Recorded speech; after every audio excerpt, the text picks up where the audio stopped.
Assalamu alaikum warahmatullah wabarakatuhu. Sunana Abbalo MBC.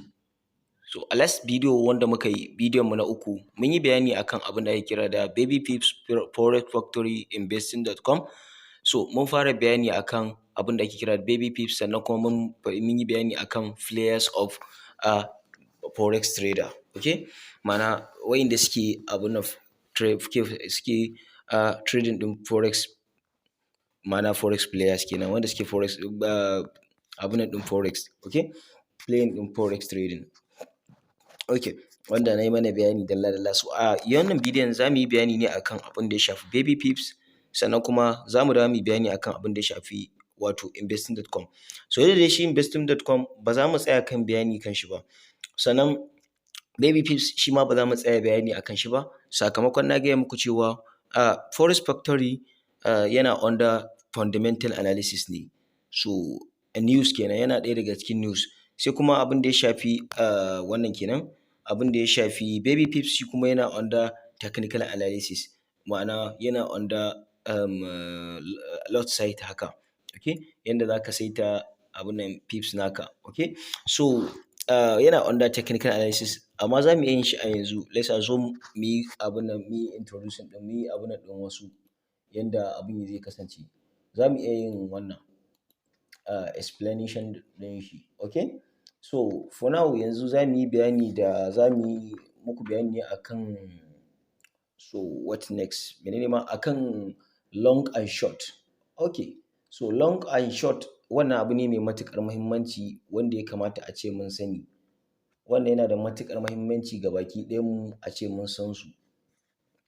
Okay, so yanzu bari mu zo kansu. Okay, so kamar yadda kuka sani cewa mun tsaya a nan guraren, a bidiyon mu na baya mun tsaya nan guraren wanda muka fara bayani akan long and short leverage margin kenan, so da dai sauransu.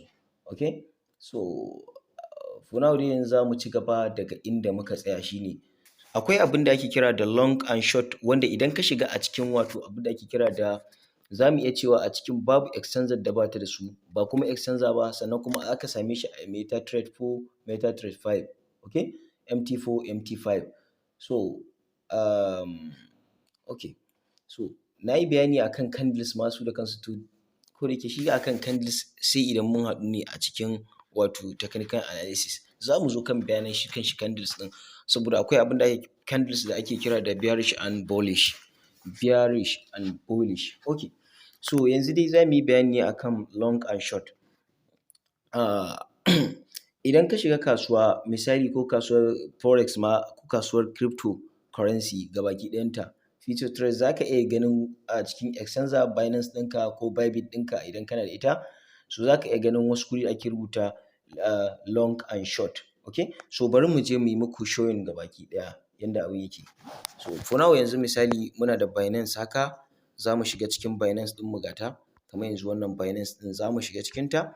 Za ka iya amfani da komai, Binance, Bybit, wane ne, duka dai baki ɗaya. So inda za mu shiga currency ɗin da kuke gani ɗin nan na Bitcoin, ma'ana wai wannan coin ɗin na Bitcoin, za mu zo trading ɗin kamar yadda kake gani haka. So za ku ga wani guri nan ƙasa an rubuta mana buy, nan kuma sell. Okay, na san kun fahimci gurin nan. So for now yanzu bari mu dawo ma kan trade ɗin nan. Idan muka dawo kan trade ɗin nan, za ku ga gurin ma baki ɗaya buy and sell. Okay, nan ne feature ɗin nan. Okay, so za ku ga wannan gurin ga buy ga sell, wanda ya daidai da long and short kenan. Kun gane? Short shine down, buy shine long. Okay, so kamar yadda kuke gani a nan gurin yadda kasuwa ke tafiya, kamar haka shine akwai buy akwai long. So ya buy yake, ya kuma long yake, ya kuma abin da yake, ya buy yake, ya kuma short yake. So kamar yadda kuke gani yanzu a nan gurin, idan kasuwa ta hau sama, let's assume yanzu kasuwa ta hau sama, ta hau sama, ta hau sama.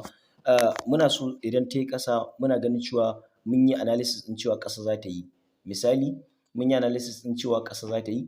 So idan muka tashi abin da za mu fara yi shine za mu yi analysis ɗin cewa ƙasa za ta yi sannan sai mu yi sales. So bayan mun yi sell sannan sai mu saita wato abin da muke kira da tsarin leverage namu kenan na wannan a cikin kasuwar crypto kenan. Idan kuma a kasuwar wannan ne za mu saita ya zan ce pips ɗin wanda dai za mu yi ta da su a ciki da kuma lot ɗin za mu auna adadin risk ɗin da za mu iya ɗauka da kuma sauran profit ɗin da za mu iya ansa. So bari mu yi muku showing a nan misali. Okay, bari mu ɗan shiga a cikin wannan. So duk kafin nan bari in muku bayani akan wani abu. Akwai abin da ake kira time frame. Idan za ka shiga cikin analysis misali, bari mu dawo mu shiga cikin wato kyamara baki ɗaya. Idan kuka zo nan za ku ga misali ga mu nan a cikin wato abin da ake kira da trading view kamar yadda na yi muku bayani a baya. So za ku ga trading view nan mun yi analysis ɗin wani coin ɗin na Bitcoin ne, kuma a lokacin da muka yi analysis ɗin ya ɗaga ya yi saman da muke so har ma ya wuce adadin da muka ce. Okay, so bari mu goge wannan. Okay, so misali wa'innan abubuwan idan ka shige su a cikin time frame, wa'innan abubuwan su ake kira da time frame. Za ka duba ka ga ya wato abin nan ke tafiya. Misali ya kake so ka ga candles ɗinka, wa'innan candles ɗin so ya suke tafiya. Candles ɗin naka awa nawa kake so ka duba, nan da minti kaza nawa suke, yaya tsarin tafiyar shi yake. Misali muna so za mu auna nan da second 10, muna so mu ga yanayin tafiyar sama ko ƙasa yake. Misali za mu iya dannawa kan haka second 10 zai duba mana, zai bincika mana cewa ga yanda yake tafiya. So zai mana kwatance, za ku ga nan ya bamu per minti. Okay, bari mu dawo. Za ku ga ya bamu cewa ga yanda yake tafiya ga shi nan gaba ɗaya. Kun gani?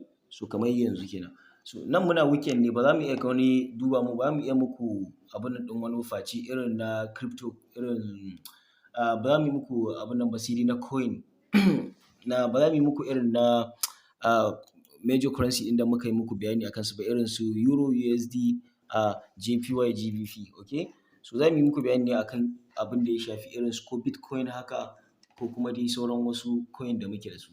Okay, so yanzu idan muka maida shi duk 4 hours zai koma za ku ga canza mana gabaki ɗaya wato gaba ɗaya candlestick ɗin. So a nan za mu yi analysis ne. Misali yanzu zan sayi short ko zan sayi long. Misali yanzu tsaya mu ga kasuwan nan bari mu sayi ta a matsayin long haka. Okay, sai mu ce yanzu bari mu danna haka sai mu yi haka. Okay, so misali wannan duk cikin technical analysis ne wallahi. So ina son in muku bayani ne domin ku gane.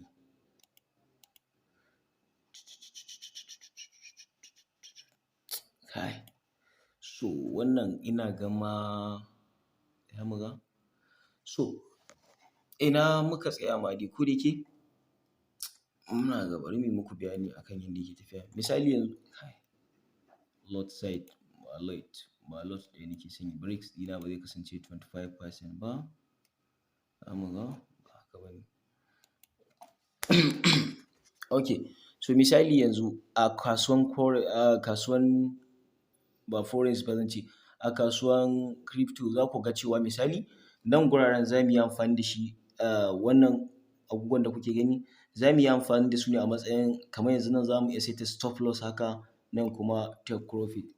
Okay, wai mai long muka saya ko mai short ne ma? Za mu ga shi mai long za mu saya.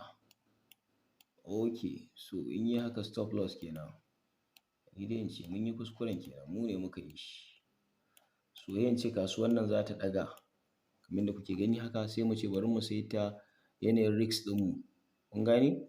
So okay, ga risk reward ɗin namu ratios ɗin nan. To, so kamar yadda kuke gani haka yanzu nan mun saita zai yi saman haka.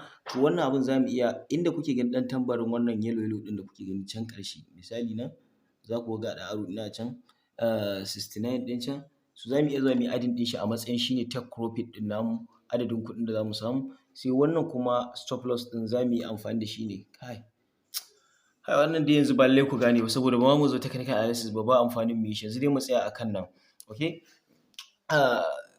long and short na yi muku bayani akan yadda suke, tsarin yadda long and short yake. Okay, so long and short mun kai su akan yadda suke tafiya, kamar yadda na yi muku bayani akan long and short suna a matsayin buy or sell ne. Kasuwa misali in ta ɗaga haka za mu yi sell misali, kasuwa da kuke ganin ta haka za mu dawo a kai ne. Idan ta hau sama haka, so za mu yi sell. Idan ya haka shine sell, haka saidawa kenan. In mun yi haka shine na nufin sell. Idan kuma muka yi hakan, kun gane, so yana kan bearish kenan, yana yin sama, irin candle ɗin bearish kenan ke ɗagawa kenan, ma'ana muna kan nasara buy kenan. Za mu iya danna buy a kai, so wannan kuma muna akan sell kenan, sales. Wannan dai na under technical analysis. Insha Allahu nan da bidiyo da mun kai bidiyon nan ya kai aƙalla tsaya mu ga nan da bidiyo biyu haka, so insha Allahu muna cikin technical analysis. Okay, so za mu ga, bari mu yi return back ga baki ɗaya, mu tai wannan. So bari mu ga daga ina za mu tai. Misali yauwa, sai mu ce basic, bari mana. Okay, wannan under technical ne, bari dai za mu dawo next a cikin shi. So in dai kun fahimci abin da nake so ku gane, dama shine kawai. Sai wannan Exness ɗin, kuɗin da na ce muku shine kuɗin broker kenan. Kuɗin da na ce ana ara muku, wanda broker ke ara muku. Yanzu muna cikin misali Exness broker ɗinmu, kamar yadda kuke gani haka. So misali za mu je mu open account yanzu, wani new open account ɗin. Za mu buɗe standard account ne nan. Okay, za mu buɗe standard account, za mu zo kan nan haka. So continue, za ku ga wani guri da aka ce mana maximize leverage. Wannan shine kuɗin da za a ara mana. Idan aka ce leverage haka, hakan na nufin kuɗin aro don da za a ara maka, wanda yana nufin wannan kuɗin da ka ara so ka adadi kaza. Idan muka ce yanzu leverage ɗinmu ya kasance haka, leverage kala-kala ne da kuke gani haka. Idan muka ce wannan kuɗin namu times 20, wannan abin, duk abin da ka ga ya fito nan times ne. So za mu iya cewa idan dala 100 muka sa, sai mu ce sau 10,000.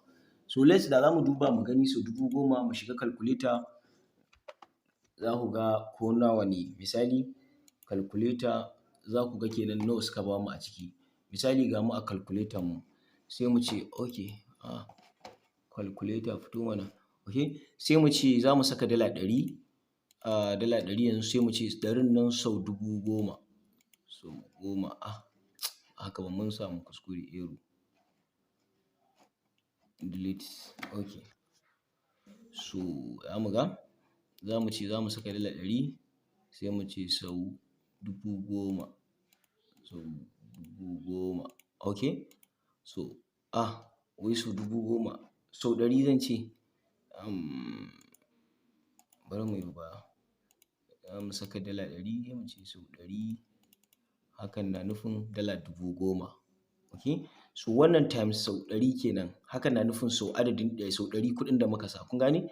Kun ga hakan na nufin broker zai ara mana kuɗi, saboda idan da za mu shiga trading da kuɗin da muke da su, so da gudu za a zuƙe mu. Kun gane? So saboda ƙananun kuɗi ba sa shiga ciki, broker ke ara ma kuɗi. Sai dai kuɗin da suke ara maka, ina son ku san wani abu. Kuɗin ba wai kuɗi bane wa'inda za su ce misali ka ba su, kuma kuɗi ne ba wai suna nufin kuɗi bane wanda za su ce wai dole ne ko wa'innan kuɗin da kake gani idan aka cinye ka sai ka biya su. A'a, ba haka abin yake ba. Wannan kuɗi da kuke gani za su sa su ne sau adadin kuɗinka, da kuɗinka sun ƙare a ciki, to kawai za a koro ka ne. Su ba su yarda da asara ba, kuma ba za su yi asara ba. Kun gane? So wannan kuɗin da suka ara masu 100, idan muka times ɗin shi, sai mu ce times 20, duk za ku iya ganin sau 100 haka. So duka dai baki ɗaya wannan kuɗin times 20 sau 200 haka, so za ku iya ganin shi ma ko nawa ne, 20,000 kenan. Kun gane? Dala 20,000. Kun gane? Sau 200 kenan. Wannan kuɗin nawa sau 200 zai kama kenan, sai mu ce times 2, hakan zai bada kenan, zai koma dala 20,000 kenan idan muka saka haka leverage ɗinmu akan haka. Sai dai kuma abin da nake so ku sani shine, iya yawan leverage ɗinka, iya yawan high risk ɗinka. Saboda wannan za ka iya blowing ɗin account ɗinka a ƙanƙanin lokaci, ka fara samun jahilan kuɗaɗe a ƙanƙanin lokaci. So amma kuma idan ka tashi asara za ka yi sosai da sosai. Kun gane? So asara za ku yi sosai da sosai. So nan sai mu sa sunanmu wanda za mu yi amfani da shi, nan sai mu sa kawai open account, wanda zai kai mu da yadda za mu yi connecting da broker ɗinmu wanda muka yi bayani a kai. So yadda kuke ganin shi a wannan a waya ma haka yake gabaki ɗaya. Kun gane? So I think wannan shi ake kira da wato leverage kenan, kuɗin aro. wanda idan muka shigo za ku ga bayanan namu suna nufin ga nan kuɗin da za a ara maka leverage ɗin ga nan 100 idan aka baka in ka saka da dala 100 so za ta linka maka ne so 100 hakan na nufin kenan kana da dala 10,000 wanda kuɗin da leverage za su ara maka kenan. So kun gane yanda abin yake nan. Sai kuma bari mu ga mintin bidiyon mu nawa, okay za mu iya samun damar ƙarawa. Okay, so wannan tsarin leverage kenan. Sai lot size, kamar da kuke ganin lot size shi ma ya danganci wannan ɗin kenan, wannan bidiyon da na yi muku na wato leverage ɗin, wanda za ka ga adadin kuɗin da za su baka da kuma adadin higher risk ɗinka, misali risk ɗinka. So wannan yana under risk ɗin ne nan da kuke gani, under risk ɗin ne wannan. So yanda za ka saita risk ɗinka da yanda idan abu ya tafi yanda tips yake, so da yanayin motsin shi haka, so duk motsin shi haka kana da dala 10,000 idan ya hau haka, dala 10 a kai. So za dai mu yi bidiyo shi ma akan shi, duka wannan bidiyon a nan za mu dakata da shi. So next bidiyon mu insha Allahu a bidiyon mu na 5 dangane da basic of forex trading. So insha Allahu za mu muku bayani akan lot size. So ina ga akan lot size zan muku bayani sannan sai mu fara shiga wato sauran bidiyoyin sai mu fara yi muku gabaki ɗaya bayani akan wato technical analysis. So bidiyon nan gabaki ɗayan shi zai kasance bidiyo guda 5 ne, okay? Bidiyo guda 5 ne akan abin da ake kira basic of forex trading. Duka za mu yi su ne guda 5 ne, yanzu muna akan na 4. Next in za mu saki bidiyo ne na 5 guda 1, daga nan za mu shiga technical analysis, okay? So yanda wannan tsarin namu yake kenan, da mun shiga kuma technical analysis kamar yadda kuke gani muku bayani, za mu dawo fundamental analysis sannan kuma da price action strategy, risk management, how to pass problem, okay? So duka nan za mu dakata da ku a wannan bidiyon, sai dai kada ku manta da yi mana share, like and subscribe, sannan kuma kada ku manta da commenting abin da ba ku gane ba. Domin kuma sai dai kuma ina so in sanar da ku cewa wannan bidiyon da kuke gani kada wani ya ce zai saida muku su a matsayin wato course ku siye shi. So wannan bidiyon ba course bane ba. Haka zalika ko da wani ya ɗauko shi ya maida shi course, ba course bane ba, kamar yadda muka saba sakin kwasa-kwasan mu, okay? Saboda kowa ya sani a cikin kuma mun yi bayani akan cewa wannan YouTube channel ɗin mun ƙirƙire shi da ne akan koyar da hacking skills da kuma abin da ya shafi ilimin programming. Hakan yasa yanzu kuma muka ƙaro da wasu tsare-tsare a cikin shi wanda muke ganin insha Allahu za su taimaki al'umma baki ɗaya, okay? So saboda haka akwai abin da zan ƙara jaddada muku shine kada ku manta da littafi. Duk wani abu da za ku karanta a nan ya kasance akwai littafi a kusa da ku wanda za ku fahimci wato yanda abin yake. Saboda akwai abin da ba za ka iya riƙewa da bakinka haka ba, musamman ma muka shiga technical analysis ɗin nan, akwai rikice-rikice da dama wanda ya kamata sai kun san su ma. So iya abin da za mu yi kenan a yanzu wannan bidiyon, sai dai kuma kamar yadda kuka sani cewa bidiyon mu na gaba zai hito ne a bayan kwana 2 sakin wannan. Sannan kuma idan ya fito za mu ɗan tai hutu hutun weekend, sannan za mu dawo muku akan technical analysis baki ɗayan shi. So duka za mu iya ɗaukar shi bayan kwana 2 za mu iya ɗaukar wancan shi ma kwana 2 haka zuwa kwana 3 ba mu saka muku bidiyo a YouTube ba. Sai dai kada ku manta da yi mana share ɗin shi da subscribing ɗin wannan YouTube channel namu na Hausa Hack Me, okay? So naku ne Abbolo MBC, na ce ku huta lafiya, mun gode. Idan ba ku fahimci wani abu za ku iya mana magana a comment section.